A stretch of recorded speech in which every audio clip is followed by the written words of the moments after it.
Estava meditando hoje no meu devocional e o Senhor me deu essa palavra e eu quero trazer isso hoje para vocês como um grande conselho de Paulo.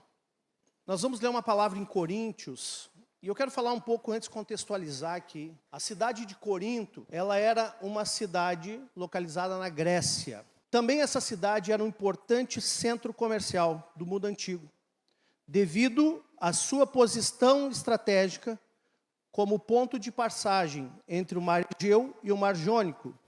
Então, a riqueza dessa cidade, Corinto, atraiu uma população diversificada de muitas partes do Império Romano, resultando numa mistura de culturas, uma mistura de religiões, de filosofias, ou seja, havia uma diversidade de compreensões de vida na cidade de Corinto.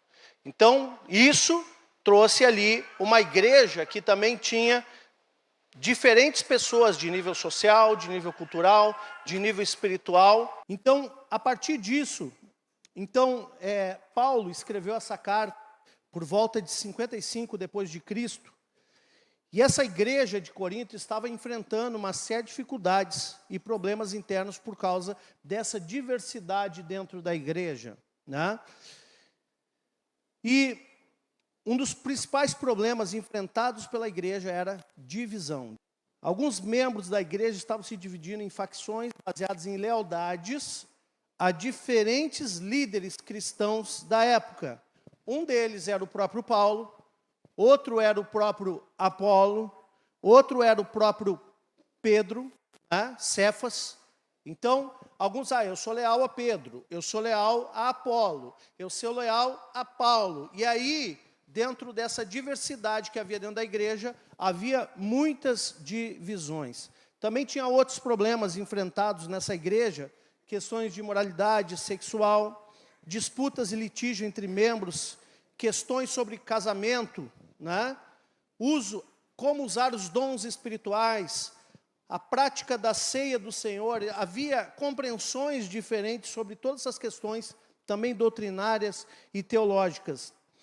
Então, havia esse desacordo teológico fundamental também na questão da ressurreição dos mortos, como a Bíblia ensina. Então, preste atenção, Paulo escreveu essa carta a Coríntios como resposta.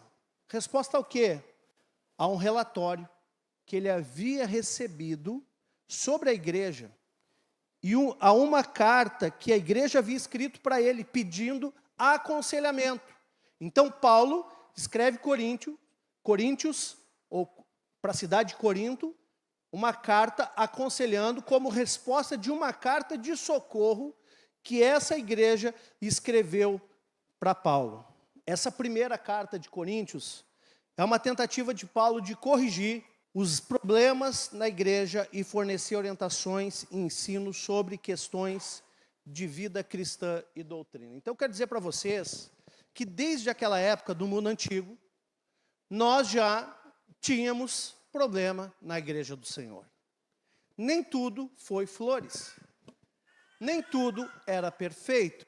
E hoje, Paulo deixa aqui uma carta que nos ajuda no tempo presente a também entender como funciona a igreja do Senhor e alguns conselhos práticos para que nós não venhamos a errar no tempo presente, mas pelo contrário, que nós venhamos a corrigir os nossos erros como igreja, amém? Quando eu falo como igreja, eu não estou falando dessa aqui, estou falando da igreja do presente século. Isso nos chama a atenção para uma coisa: as cartas de Paulo, elas não eram cartas ao Léo. Não eram cartas que alguém assim, não tem que escrever, não tem que fazer, vou passar um WhatsApp para a igreja de Corinto. Não. Paulo deixou instruções para atender uma demanda que existia. Eu sempre digo que o trabalho do líder, a demanda não é ele que cria. O trabalho do pastor não cria demanda. O pastor não acorda de manhã. Hoje, o que eu quero fazer hoje? Hoje eu quero fazer um velório. Funciona? Não. Mas tem vezes que o pastor acorda e o telefone toca. Hoje morreu um pastor, inclusive, muito antigo, conhecido nosso. Bem velhinho. Está com o papai do céu. Muitas vezes o telefone toca. Ou o pastor não acorda assim, ou até mesmo o líder de célula. Hoje eu quero acudir um casal lá que está se encarnando. Não, mas a demanda bate na porta. E quando a demanda bate na porta, nós somos desafiados através da palavra e dos conselhos, principalmente de Paulo, que foram cartas doutrinárias que nos deram fundamento para a igreja, tanto daquela época como para hoje. Nós entramos nesses fundamentos e buscamos nele a estrutura que nós temos teológica, doutrinária, de entendimento, para que nós possamos corrigir os problemas da igreja. Não existe igreja perfeita, porque onde estiverem 2 seres humanos, lá vai ter problema. Se tiver 2 seres humanos em Marte, vai dar BO em algum momento. Eles vão discordar de alguma coisa, né? Eles vão brigar e cada um vai para um lado do planeta, até eles se sentirem saudade de voltarem a se falar. Então, o ser humano é assim. Infelizmente, por quê? Porque nós lutamos constantemente contra os impulsos da nossa alma. A nossa alma, muitas vezes, ela nos sabota. A nossa alma, ela sente coisas que racionalmente nós não queríamos sentir. É verdade ou não é? A nossa alma, muitas vezes, nutre sensações, malestares, coisas que nós não queríamos. E a Bíblia fala o seguinte, o salmista falando, o salmista conversando com a sua própria alma. Por que te abate, sua minha alma? Espera em Deus, confia nele. Então chega um momento que nós temos que tomar domínio da situação. Porque se nós não dominarmos nossas emoções, elas nos derrubam. Nós precisamos ter o domínio. Nós precisamos conquistar as nossas emoções. Não é que nós nos tornaremos seres totalmente racionais e sem nenhuma espécie de emoção. Não se trata disso. Mas nós precisamos conquistá-las. Nós precisamos saber quando as emoções estão jogando contra nós. Vamos ler 1 Coríntios, capítulo 3, que é a base dessa noite, do 1 até o 9. E a palavra diz assim: Eu, porém, irmãos, não vos pude falar como a espirituais, e sim como a carnais, como crianças em Cristo. Existe crianças em Cristo? Existe. É quem não cresceu ainda. Leite vos dei a beber, não vos dei alimento sólido, porque ainda não podíeis suportá-lo, nem ainda agora podeis, porque ainda sois carnais. Então, Paulo está dizendo que a carnalidade é um sintoma de uma criança espiritual. Ainda não cresceu, e criança precisa beber leite, ok? Porquanto, havendo entre vós, olha o que ele diz, ciúmes e contendas, não é assim que sois carnais e andais segundo o homem? Quando, pois, alguém diz, eu sou de Paulo, e outro, eu de Apolo, não é evidente que andais segundo os homens? Quem é Apolo? E quem é Paulo? Servos por meio de quem crestes, e isto, conforme o Senhor concedeu a cada um. Eu plantei, Apolo regou, mas o crescimento veio de Deus. De modo que nem o que planta é alguma coisa, nem o que rega é alguma coisa. Mas Deus que dá o crescimento, Ele é alguma coisa. Não é quem planta e nem quem rega. Ora, o que planta e o que rega são um, e cada um receberá o seu galardão ou recompensa segundo o seu próprio trabalho. Porque de Deus somos cooperadores, lavoura de Deus, edifício de Deus sois vós. Então nós estamos vendo aqui que a nossa caminhada de fé, ela não é uma corrida de 100 metros, ela não é um evento isolado, mas é uma maratona. Nós temos uma jornada de fé, onde passamos por várias etapas, por vários estágios, até chegar à maturidade. Assim como uma criança, quando nasce, ela não começa com feijoada, gente. Ela não começa já comendo aquele cuscuz, né, que muitos irmãos gostam, né, nem um X calabresa. A criança começa comendo um leitinho, e no início é o materno. Depois de um tempo vai experimentar um leitinho. E aí ela vai paulatinamente se desenvolvendo e cada vez solidificando mais o alimento. Então nós temos que compreender que na igreja também, nós temos pessoas que não têm condições de comer uma feijoada espiritual. Tem pessoas que não têm condições ainda de receber um alimento sólido. Por quê? Porque ainda estão lutando com coisas da carnalidade que não foram vencidas, como inveja, divisão, contenda, ciúmes. Essas coisas são de bebês espirituais. Mas Paulo está dando instrução aqui para corrigir isso. O apóstolo Paulo aqui nos desafia a avançar em nossa fé, deixando essa mentalidade carnal de lado, para abraçar agora uma vida espiritual que Deus tem para nós. Então, o primeiro ponto que eu quero falar para vocês nessa noite é: nós temos a necessidade de crescer espiritualmente. Há uma necessidade latente em nossas vidas, e essa necessidade é crescimento espiritual. E ninguém cresce espiritualmente se não levar a vida cristã a sério. A vida com Deus é um desafio diário. E nós precisamos mergulhar na palavra, buscar cada vez mais crer, crescer na palavra. Paulo fala: eu, porém, irmãos, não pude falar como a espirituais, e sim como a carnais. Como crianças em Cristo, leite vos dei a beber, não vos dei alimento sólido, porque ainda não pude suportá-lo. Então, Paulo usa essa imagem do alimento sólido para ilustrar a maturidade espiritual. Como cristãos, nós devemos nos esforçar para ir além do básico da fé e buscar o entendimento mais profundo das verdades espirituais. Esse é o nosso desafio. Eu quero ler um outro texto também, de Hebreus 5. A carta de Hebreus, nós não conhecemos o autor.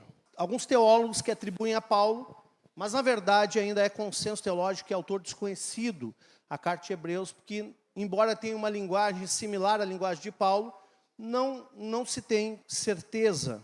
E aí diz assim, 5:12 de Hebreus: pois com efeito, quando devia ser mestres, atendendo ao tempo decorrido. Olha só então a questão que ele levanta aqui, o autor. Se eu estou mais tempo no processo, eu já deveria estar mais na frente. Se eu já tive mais oportunidade, eu já poderia estar mais desenvolvido. Então, quando devia ser mestres, atendendo o tempo decorrido, tendes novamente necessidade de que alguém vos ensine de novo quais são os princípios elementares dos oráculos de Deus. Assim vos tornastes como necessitados de leite, e não de alimento sólido. Ora, todo aquele que se alimenta de leite é inexperiente na palavra da justiça, porque é criança. Mas o alimento sólido é para adultos, para aqueles que pela prática têm as suas faculdades exercitadas para discernir não somente o bem, mas também o mal. Então, quando nós somos maduros na fé, nós temos as nossas faculdades exercitadas, e esse é um exercício diário, não somente para discernir o bem, mas discernir o mal. Eu quero te dizer, o diabo não brinca em serviço.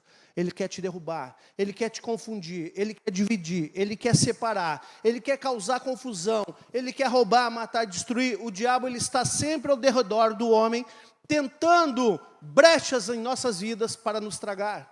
Por isso que o único antídoto para isso é nós estarmos firmes na palavra, crescendo na palavra, crescendo no alimento sólido que é a Bíblia. A palavra de Deus é poderosa. Eu poderia chegar aqui hoje e pregar sobre o amor de Deus.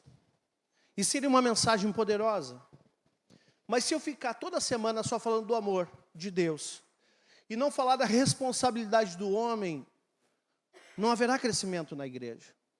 As pessoas serão consolidadas debaixo do amor do Pai, mas nunca tomarão posição diante do mundo, do diabo, do mundo espiritual. Então, quando as faculdades do homem são exercitadas, nós discernimos o bem, mas também discernimos o quê? O mal. Precisamos discernir o mal, amados. Precisamos entender quando o diabo está se achegando e está tentando plantar dentro da nossa casa o mal. Nós precisamos ter compreensão do mal, não só do bem. E isso é palavra para adulto, para gente madura.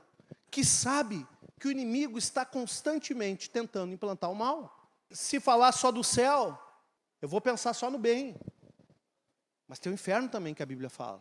A Bíblia não fala só do céu, ela fala do inferno também. Então tem o bem, mas tem o mal, nós temos que discernir as duas coisas.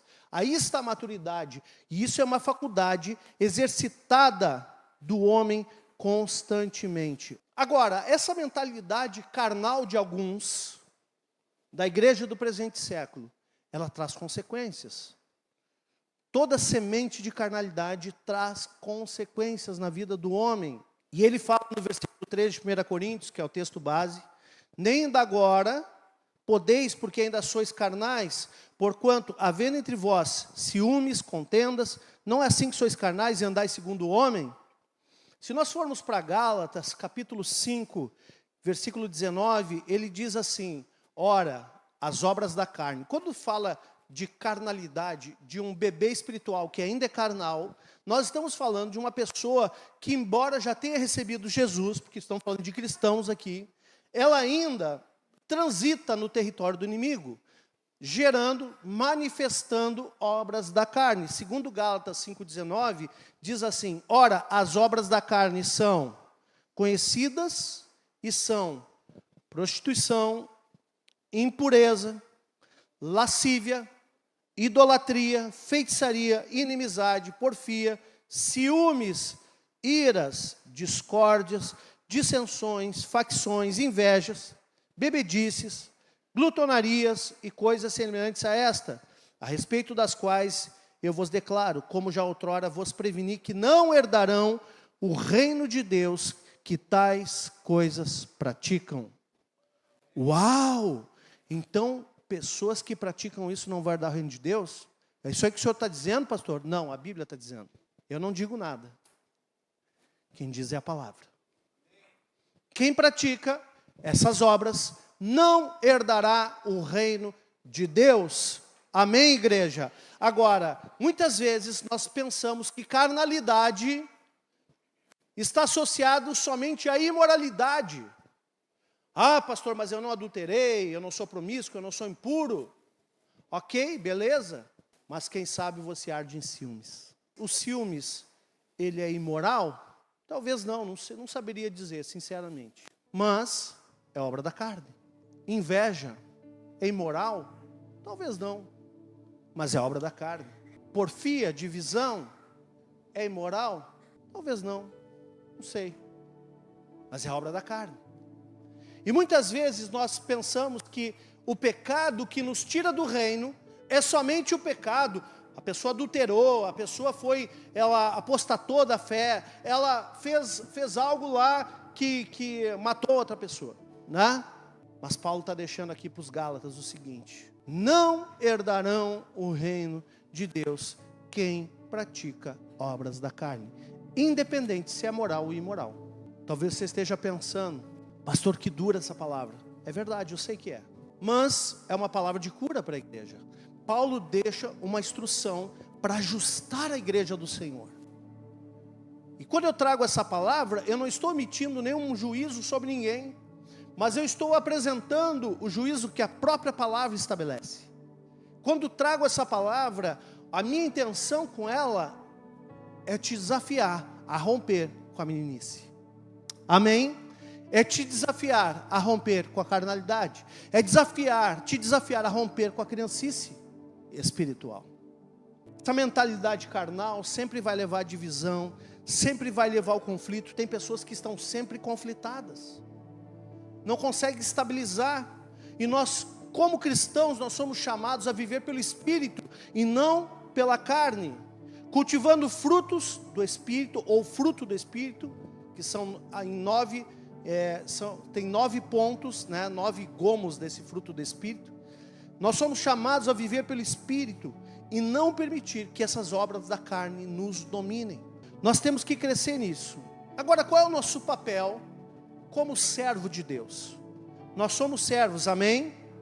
E aí, a questão aqui, continuando em 1 Coríntios, no 5, diz assim: quem é Apolo? Quem é Paulo?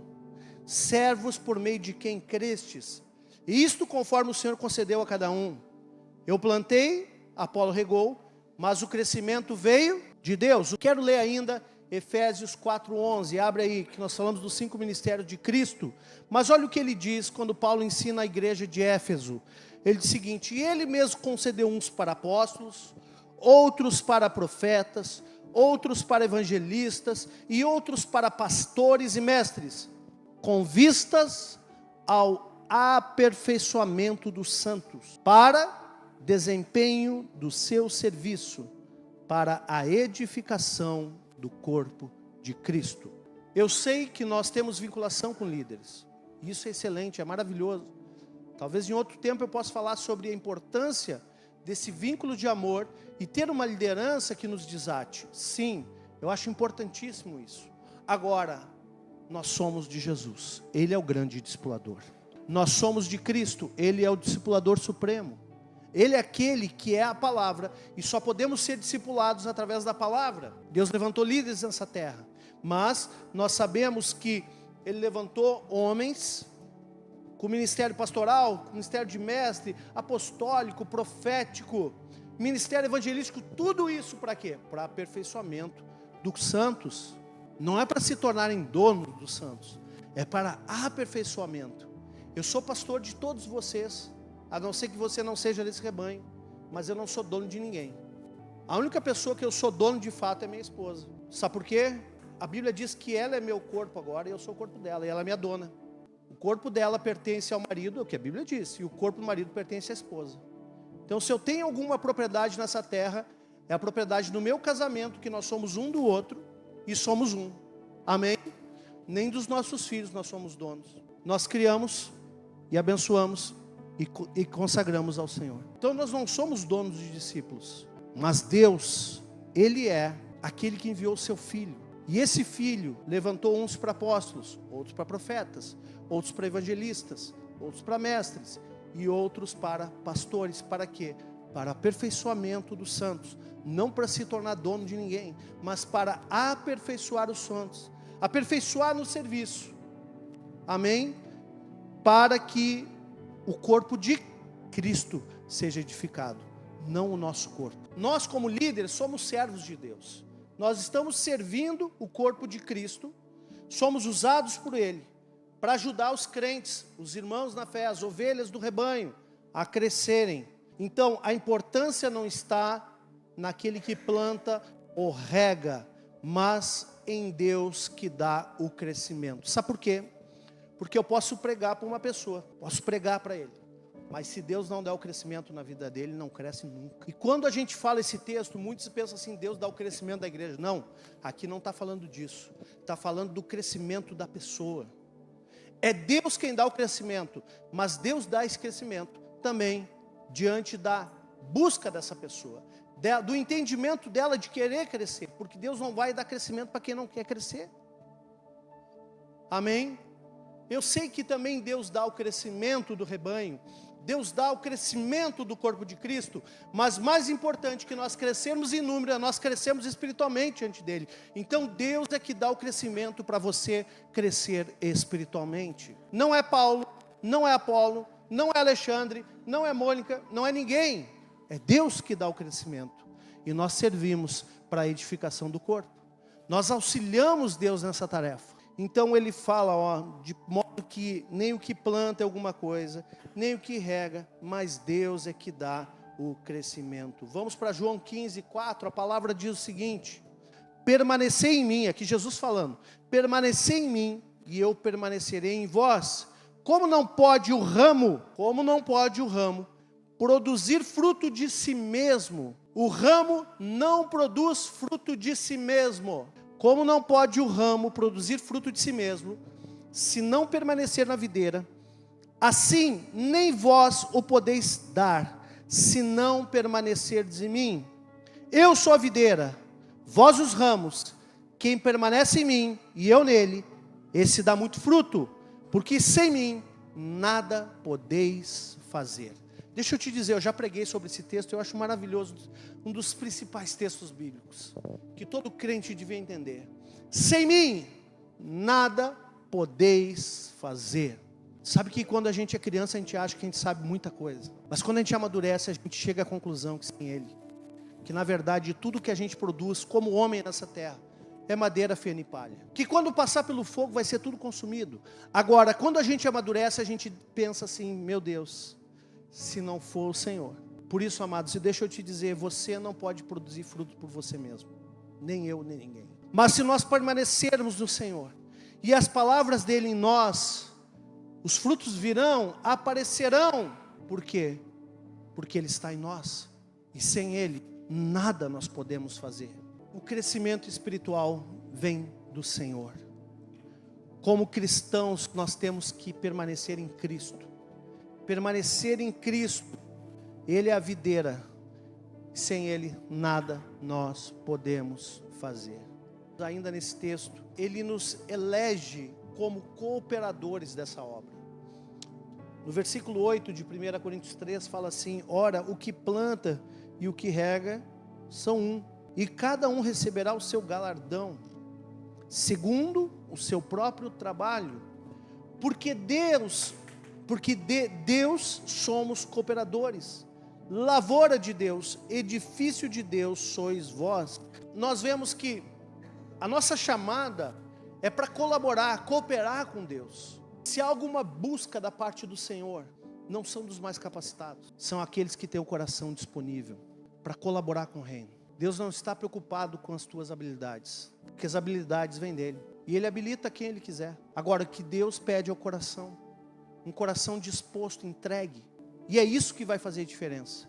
São esses que Deus vai usar para a edificação do reino. Quantas pessoas eu já vi que tem muito talento para muitas coisas, mas não são usadas por Deus. Se pegar aí na rua, você vai ver tanta gente talentosa. Se pegar palestrante, provavelmente tem uma oratória 1000 vezes melhor que a minha. Mas eu não estou aqui ocupando esse lugar por causa da minha oratória. Eu estou aqui porque um dia eu disse sim para Ele. Renunciei tudo que tinha e Deus me deu uma palavra clara. Aquele que quiser vir após mim, você não é obrigado, nem eu era. Negue-se a si mesmo. Eu neguei tudo que eu era. Tome a sua cruz e me siga. E que cruz pesada foi. E foi nesses termos que esse ministério nasceu. Foi nesses termos que o meu ministério pastoral nasceu. Foi debaixo de cruz e de renúncia. Não foi por habilidade. Não foi por uma vocação assim, aparente. Não. Pelo contrário, era um tímido, não sabia falar nada. Não sou tão ruim como era, mas já está melhor um pouco. Mas não depende disso. Não depende, Deus não se move, Deus não está restrito a isso. Deus se move em que Ele quiser, mas principalmente aqueles que permanecem nele e as palavras dele naquela pessoa. E diz assim: Senhor, eu abro meu coração para Ti, pode usar minha vida. A minha vida não será mais preciosa aos meus olhos. Eu abro o meu coração para Ti e permito que você me use da maneira que você aprover. Deixa eu te dizer algo, meu irmão, não existe ministério sem cruz. Jesus deixou bem claro. Se você quiser vir após mim, você também não é obrigado. Mas tem cruz e tem renúncia. E quando nós decidimos andar por esse caminho, nós veremos Deus se mover através das nossas vidas. Mateus 28, 19, um texto muito conhecido aqui da liderança. Já temos há muitos anos ministrado. Ide, portanto, fazei discípulos de todas as nações. Fazemos discípulos para quem? Para Jesus, para Ele. Fazemos discípulos para Cristo, porque Ele é o nosso discipulador. Ele é a palavra. Então, façam discípulos de todas as nações. Como? Batizando em nome do Pai e do Filho e do Espírito Santo. E depois ensinando-os a guardar todas as coisas que vos tenho ordenado. E eis que estou convosco todos os dias até a consumação do século. Jesus não mandou fazer amigos. Embora os meus discípulos, ou os discípulos que Deus me deu a oportunidade de cuidar, tenham se tornado meus amigos. Mas eu quero te dizer, Jesus não mandou fazer amigos. Jesus mandou fazer discípulos. E não tem problema nenhum o discípulo se tornar um amigo. Jesus chegou para os seus discípulos e disse: olha, já não chamo mais vocês de servos, porque o servo não sabe o que fala o seu Senhor, mas chamo-os de amigo. E claro que o discipulado, ele sempre caminha para o estreitamento de uma amizade, sim. Mas eu quero te dizer que a amizade não está em primeiro lugar. O que está em primeiro lugar é a missão. É a missão de conduzir uma pessoa a tudo que o Senhor tem ordenado. Levar o batismo e conduzir a toda a palavra, a tudo aquilo que o Senhor tem ordenado. Então tem pessoas que muitas vezes, por serem imaturas ainda, elas confundem discipulado com amizade. Elas não compreendem ainda a questão daquelas autoridades que Deus estabeleceu sobre a terra. É importante ter amigos? Sim. Mas eu quero te dizer, o ID do Senhor não foi para fazer amigos. Embora Deus tenha me dado grandes amigos a partir de discipulado. Então, quando nós somos maduros, nós não invertemos as coisas, mas nós compreendemos a profundidade da palavra. Compreendemos o peso do reino. Como funciona, como Ele estabeleceu. Como cristão, nós somos chamados também a trabalhar juntos na obra de Deus, fazendo discípulos para Jesus, ensinando a palavra de Deus. Nós somos cooperadores na lavoura de Deus, construindo o seu reino aqui na terra. Trago essa palavra de alinhamento, de maturidade para vocês. E a minha intenção com essa palavra é estabelecer bases seguras para a nossa caminhada como igreja. É levar vocês à maturidade. É levar vocês a compreender como a igreja do primeiro século foi estabelecida, que também já passava por desafios naquela época. Também já passava por meninices naquela época. Também já passava por diversidade naquela época. A igreja do primeiro século. E hoje não é diferente. Hoje nós passamos e enfrentamos coisas assim. Por isso nós precisamos estar fundamentados na palavra. Amados, eu amo cultos onde a gente chega aqui, começa a adorar e a unção toma conta do lugar e nós começamos a ministrar e as pessoas vêm para frente, os 12 começam a ministrar e as pessoas recebem muito, há manifestações do poder, a cura, há milagres. Tudo isso é maravilhoso e faz parte do avivamento. Mas existe um avivamento que também tem que acontecer na nossa vida, que é o avivamento da palavra no coração. Esse avivamento também tem que acontecer. Porque se nós ficarmos só no Espírito, sem a base que é Cristo, nós vamos ficar fanáticos. E se nós ficarmos só na palavra, sem dar liberdade ao Espírito, nós ficaremos religiosos. O equilíbrio é quando eu dou liberdade ao Espírito, mas estou firmado com os pés na rocha. Gosto de navegar nas asas do Espírito, mas não tiro os pés da rocha. E a rocha é a palavra, o fundamento. É aquilo que nos dá uma movimentação segura como igreja nessa terra. E o meu desejo, queridos, é que todos vocês, que todos nós, eu me incluo nisso, nós possamos herdar o reino de Deus e chegar na maturidade espiritual, deixando coisas que precisam ficar para trás, mas focando para o alvo, que é a soberana vocação em Cristo Jesus, nosso Senhor. A Ele a glória para todos sempre. Amém e amém.